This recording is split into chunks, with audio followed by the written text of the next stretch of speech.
লিঙ্গোত্থান হচ্ছে না, বীর্য পাতলা হয়ে গেছে, সময় কমে গিয়েছে, লিঙ্গ স্ট্রং হয় না, হলেও সাথে সাথে নেতিয়ে পড়ে।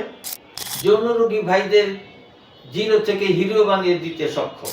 আসসালামু আলাইকুম ওয়া রাহমাতুল্লাহ। প্রিয় শ্রোতা মণ্ডলী, আশা করি ভালো আছেন। আমি আল্লাহ পাকের মেহেরবানিতে ভালো আছি। বাংলাদেশ এবং প্রবাসী সকল ভাই বোনদেরকে জানাই আন্তরিক মোবারকবাদ।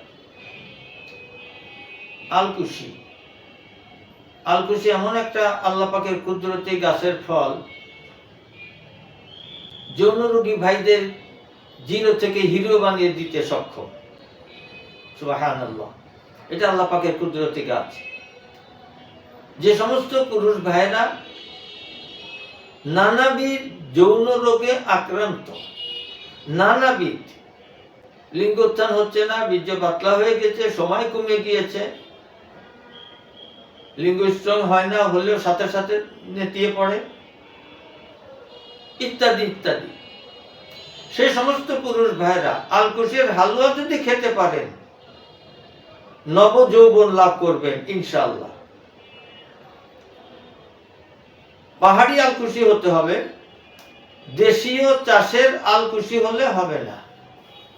উপকার পাবেন, কিন্তু কতটুকু পাবেন সেটা বলতে পারবো না।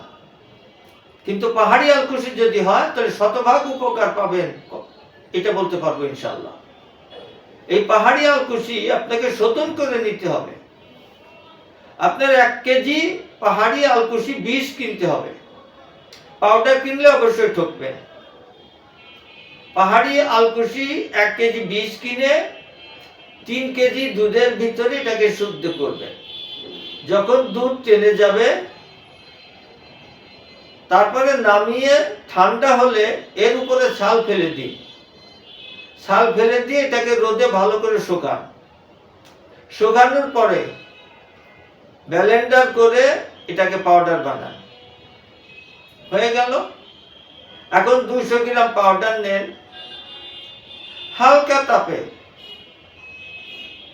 খুবই হালকা তাপে চুলায় একটা কড়াই দিয়ে 100 গ্রাম ঘি দিয়ে সেই ঘির মধ্যে 200 গ্রাম আলকুশির চূর্ণ নাড়তে থাকুন, ভাজতে থাকুন।